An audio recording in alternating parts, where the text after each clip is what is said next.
Hello class 11 student, Bengali second language ক্লাসে আজকে আমরা উপস্থিত হয়েছি।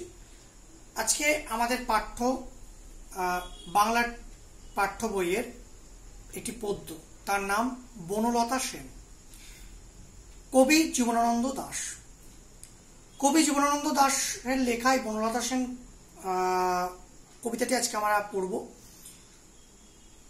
যদিও বনলতা সেন একটি কাব্যগ্রন্থ, সেখান থেকে বনলতা সেনকে আজকে আমরা এখানে বনলতা সেনের একটি কবিতা আমরা এখানে তুলে ধরেছি আমাদের পাঠ্য হিসেবে। কবি জীবনানন্দ সম্পর্কে আমরা একটু প্রথমে জানবো, তার সম্পর্কে একটু আলোকপাত করবো আমরা। জীবনানন্দের জন্ম 1899 সালে। তিনি রবীন্দ্রোত্তর বাংলা কবিতায় একজন সর্বাধিক আলোচিত কবি। তিনি তার জীবন বোধে বা তার যে কবিতার যে আঙ্গিক, প্রত্যেকটা জায়গাতেই তিনি প্রকৃতি চেতনা, ইতিহাস চেতনা এবং সমাজ চেতনাকে কম বেশি ভাবে কবিতায় এনেছেন এবং কবিতার প্রত্যেকটি আঙ্গিকে কোথাও কখনো রোম্যান্টিকতা, কোথাও মৃত্যু চেতনা, কোথাও আবার প্রকৃতির রসবোধ কাজ করেছে। কবির প্রকৃতি প্রীতি এবং কবির প্রকৃতির প্রতি তার ভালোবাসা, প্রকৃতির সঙ্গে তার যে রোম্যান্টিসিজমের যে প্রেক্ষাপট, তা জীবনানন্দের অনেকগুলি কাব্যগ্রন্থের মধ্যে প্রকাশ পেয়ে। তার মধ্যে একটি অন্যতম শ্রেষ্ঠ কাব্যগ্রন্থ যেমন রূপসী বাংলা। তিনি রবীন্দ্রনাথের যুগের একজন কবি হয়েও রবীন্দ্রনাথের ছায়াকে কিছুটা কাটিয়ে ওঠার চেষ্টা করেছিলেন এবং রবীন্দ্রনাথ থেকে তিনি আলাদা ধরনের কিছু লেখালেখি করার চেষ্টা করেছিলেন। জীবনানন্দ মৃত্যুকে জীবনের যেমন একেবারে পাশাপাশি অবিচ্ছেদ্যভাবে দেখেছিলেন, আবার তিনি কবিতার মধ্যেও সেই মৃত্যুবোধ, মৃত্যু চেতনাকেও তিনি স্থান দিয়েছিলেন তার বিভিন্ন কবিতার মধ্যে। তিনি কোথাও তার মনের কোথাও হয়তো তার এই চেতনা বোধ জাগ্রত হয়েছিল যে জীবনের চরমতা বা জীবনের চরম সত্যটাই হচ্ছে মৃত্যু। কারণ মানুষের যে বোধ বা মানুষের যে চলমানতা, তা যদি কোথাও গিয়ে একটা থামে, সেটা হচ্ছে মৃত্যু। অর্থাৎ মৃত্যু চেতনা কোথাও কবিকে একটা সময় পর গ্রাস করেছিল। তার মনের ভিতরে কোনো ক্লান্তি বা হতাশা এবং আশা নিরাশার একটা দোলাচল কবির মনের ভেতরের আঙ্গিককে কোথাও একটা জায়গায় নাড়িয়ে দিয়েছিল এবং সেইখান থেকে তিনি তার ব্যক্ত যে কথাগুলি তিনি আমাদের এই বনলতা সেনে কিছুটা বা তার বিভিন্ন কবিতার মধ্যে দিয়ে, যেমন ধূসর পাণ্ডুলিপি কিংবা ঝরা পালক ইত্যাদিতে তুলে ধরেছেন বারবার। তার লেখা কয়েকটি উল্লেখযোগ্য কাব্যগ্রন্থ যেমন বনলতা সেন, ধূসর পাণ্ডুলিপি, রূপসী বাংলা, মহাপৃথিবী, সাতটি তারার তিমির, বেলা অবেলা, কালবেলা ইত্যাদি। তিনি মনে প্রাণে একজন বাঙালি ছিলেন, বাংলা ভাষাকে খুব সম্মান করতেন। যদিও তিনি ইংরেজি ভাষার অধ্যাপক ছিলেন, কিন্তু বাংলা লেখালেখিতে তিনি যথেষ্ট সাবলীল ছিলেন। তার চেতনা, তার বোধ, তার কবিতার আঙ্গিকে বারংবার যেমন সমাজপ্রীতি, প্রকৃতিপ্রীতি, রোম্যান্টিসিজম, আবার হতাশার কথাও বারবার উঠে এসেছে। এই জীবনানন্দ দাশ তার জীবনাবসান হয় 1954 সালে, এটি পথ দুর্ঘটনায়। তার লেখা আজকের এই কবিতাটি আজকে আমরা একটু পাঠ করব এবং তার কিছু ব্যাখ্যা আমরা আজকে তুলে ধরব। আমরা এবার একটু কবিতাটি পাঠ করে নেব। বনলতা সেন, কবি জীবনানন্দ দাশ। হাজার বছর ধরে আমি পথ হাঁটিতেছি পৃথিবীর পথে, সিংহল সমুদ্র থেকে নিশীথের অন্ধকারে মালয় সাগরে। অনেক ঘুরেছি আমি বিম্বিসার অশোকের ধূসর জগতে, সেখানে ছিলাম আমি। আরো দূর অন্ধকারে বিদর্ভ নগরে আমি ক্লান্ত প্রাণ এক।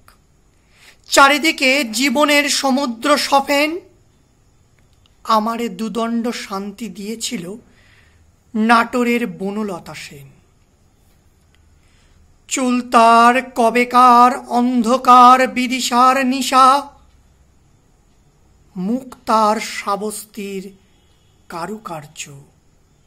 অতি দূর সমুদ্রের পর হাল ভেঙে যে নাবিক হারায়েছে দিশা, সবুজ ঘাসের দেশ যখন সে চোখে দেখে দারুচিনি দ্বীপের ভিতর, তেমনি দেখেছি তারে অন্ধকারে। বলেছে সে, এতদিন কোথায় ছিলেন? পাখির নীড়ের মতো চোখ তুলে নাটোরের বনলতা সেন। সমস্ত দিনের শেষে শিশিরের শব্দের মতন সন্ধ্যা আসে। ডানার রৌদ্রের গন্ধ মুছে ফেলেছিল পৃথিবীর সব রং মুছে গেলে। পাণ্ডুলিপি করে আয়োজন, তখন গল্পের তরে জোনাকির রঙে ঝিলমিল। সব পাখি ঘরে আসে, সব নদী ফুরায়ে জীবনের সব লেনদেন। থাকে শুধু অন্ধকার, মুখোমুখি বসিবার বনলতা সেন। আমরা কবিতাটি পাঠ করলাম। এবার কবিতাতে কবি বলছেন, কবি অ্যাকচুয়ালি কিন্তু কবি এখানে দেখা যাচ্ছে যে কবি সুদূর অতীত থেকে যেন হাজার বছর ধরে পৃথিবীর বুকে পথ হেঁটেছেন। তিনি একজন পৃথিবীর পথে চলা একজন পথিক, যিনি সিংহল সমুদ্র থেকে মালয় সাগর পর্যন্ত কবি ঘুরে বেরিয়েছেন। জীবনের এই দীর্ঘ পথে কবি ভ্রমণ করেছেন। কবি অতীতের বিদর্ভ নগরে দিন যাপন করেছেন। কবি সকল সময় তিনি বর্তমান ছিলেন। যেমন তিনি বিম্বিসার অশোকের রাজত্বকালেও যেমন কবি ছিলেন। কবির সেই জীবন পথের দীর্ঘ পথ হাঁটা কবিকে গ্রাস করেছে একরাশ ক্লান্তি, অবসন্নতা, অবসাদ। চারিদিকে জীবনের উত্তাল তরঙ্গ। এই রকম একটা সময় জীবনের চরম মুহূর্তে কবি ক্ষণিকের জন্য শান্তি খুঁজেছিলেন এবং সেই শান্তির আশ্রয় পেয়েছিলেন নাটোরের বনলতা সেনের কাছে। বাংলাদেশের একটি বিখ্যাত জায়গা নাটোর, সেই নাটোরের বনলতা সেন। এই বনলতা সেনই কবির মানসী, কবির মননে লুকিয়ে থাকা কবির অদেখা প্রেম, কবির মানস জাত। কবি সেই বনলতা সেনের কালো চুল অন্ধকারে বিলুপ্ত যেন বিদিশার রাত্রির সঙ্গে তুলনা করেছেন কবি তাকে। বনলতা সেনের চুলের যে অন্ধকার, যে কালো অন্ধকার যে রং, মানে বিষয়টি, তাকে বিদিশার রাত্রির সঙ্গে তুলনা করতে চেয়েছেন এবং রাত্রি সেই নিকষ কালো যেন মুখ তার শিল্পীর কারুকার্য ধরা দিয়েছে সেখানে। তিনি সর্বতভাবে দূর সমুদ্রের পরে পথে পাড়ি জমাতে গিয়ে হাল ভাঙা নাবিক যেমন দারুচিনির দ্বীপের ভিতর হঠাৎ করে শস্য শ্যামল অরণ্যের সন্ধান পেয়ে আশ্বস্ত হয়, ঠিক কবিও জীবন সমুদ্রে দিশাহারা হয়ে পড়েছেন। তিনি অবসন্ন, ক্লান্ত। তিনিও ঠিক তখনই তার সেই মানসজাত প্রেমিকার সন্ধান করেছেন, যেখানে বনলতা সেনকে তিনি পেয়েছেন। যে বনলতা সেন তাকে স্বস্তি দিয়েছিলেন, দুদণ্ডের শান্তি পেয়েছিলেন সেই বনলতা সেনের কাছে। বনলতা সেনের কাছে তিনি যেন পাখির নীড়ের মতন, পাখির বাসায় যেমন ছোট্ট একটি পাখি আস্তানা নেয় এবং সে খুব শান্তিতে, খুব নির্বিঘ্নে সেখানে থাকতে পারে, সেরকম কবিও বনলতা সেনের কাছে এসে সেই শান্তির খোঁজ করেছিলেন, সেই শান্তির নীড়ের খোঁজ করেছিলেন তিনি সেই খোঁজ পেয়েছিলেন।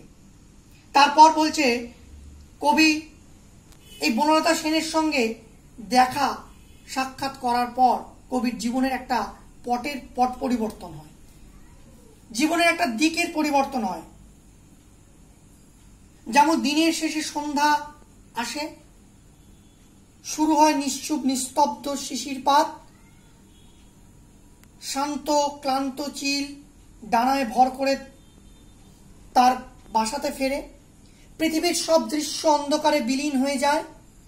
কবি যেন তার কল্পনার ডানায় ভর করে সেই বনলতা সেনরূপে মৃত্যুর আশ্রয় চিরশান্তির জন্য জীবনের মুখোমুখি হন। তাহলে আমরা দেখলাম এটাই যে কবি 1000 বছর ধরে জীবনের পথে হাঁটতে হাঁটতে ফিরেছেন শান্তির আশায়, দেখেছেন ঘরে ফেরার স্বপ্ন, তিনি পেতে চেয়েছেন প্রেম প্রীতি ভালোবাসা। জীবন সমুদ্রে দিশাহারা কবি পেতে চেয়েছেন কুলের ঠিকানা, সেই ঠিকানা সেই প্রীতির আশ্বাস যেখানে কবি দেখেছেন তার মানুষ প্রিয়াকে অন্ধকার অস্পষ্ট আবছা আলোয়। আর কি আমরা দেখতে পাচ্ছি যে তার চোখে দেখেছেন নীরের শান্তির আশ্বাস, অশান্ত মনকে শান্ত করার একটা প্রয়াস। তিনি অন্ধকারে মানুষে বনলতা সেনের চোখে দেখেছেন সেই শান্তির আশ্বাসটুকু। বনলতা সেনের সাক্ষাৎ পেয়ে কবি অন্তর্লোক এক অপার্থিব আলোয় আলোকিত হয়ে ওঠে, মন ভরে ওঠে এক অনাস্বাদিত আনন্দে। দীর্ঘ যাত্রায় ক্লান্ত শান্ত কবি বনলতা সেনের কাছে আসে নতুন করে বাঁচার অর্থ খুঁজে পেতে। তার মানস প্রতিমা বনলতা সেনের সঙ্গে কবি কোথাও একাত্ম হতে চেয়েছেন, কারণ তার সহচর্যে এসে কবির জীবনের পট পরিবর্তন হয়েছে।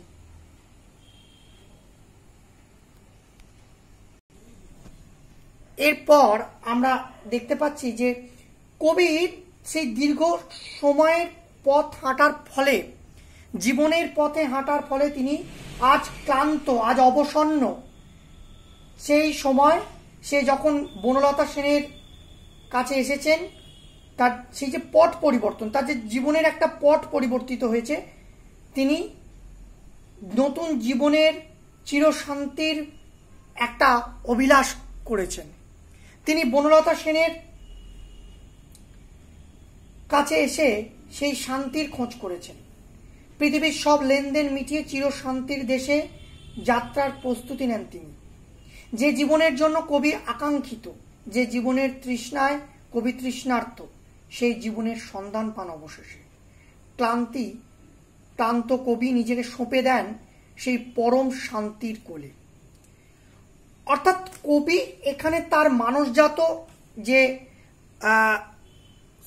মানসী সৃষ্ট বনলতা সেনকে তুলে ধরেছেন। বনলতা সেন তার একজন মানসী প্রেমিক, তিনি তার কাছে শান্তির খোঁজ করেছেন। তিনি যে জীবন পথে ক্লান্ত অবসন্ন, সেই ক্লান্তি অবসন্নের একটা সমাপন চেয়েছেন বনলতা সেনের কাছে। অর্থাৎ এখানে তার প্রিয়া বা তার মানসজাত প্রেমিকার নাম থেকেই এই কবিতার নামকরণ হয়েছে বনলতা সেন, যা যথার্থভাবে একটি শ্রেষ্ঠ নামকরণ এবং যথার্থ নামকরণ হয়ে উঠেছে। নামকরণটির মধ্যে দিয়ে কবিতার আঙ্গিক, কবিতার প্রেক্ষাপটও যথার্থভাবে প্রকাশিত হয়েছে। আমরা কবি পরিচিতি আলোচনা করলাম, কবিতাটি পাঠ করে কবিতার বিষয়বস্তু এবং কবিতার নামকরণে একটু আলোচনা করলাম। তোমরা কবিতাটি অবশ্যই বাড়িতে ভালো করে পড়বে, কবিতাটির বিষয়বস্তুর আঙ্গিকটি যথার্থভাবে পাঠ করবে এবং কবিতার ভেতরে যে ইনার মিনিংগুলো আছে সেগুলো বোঝার চেষ্টা করবে। কবিতাটি যথেষ্ট একটি ভালো কবিতা, একটি বিশিষ্ট কবিতা জীবনানন্দ দাশের লেখা, এবং এই কবিতাটি পড়ে তোমরা অবশ্যই বোঝার চেষ্টা করবে কবিতায় কবি কি ব্যক্ত করতে চেয়েছেন। ধন্যবাদ।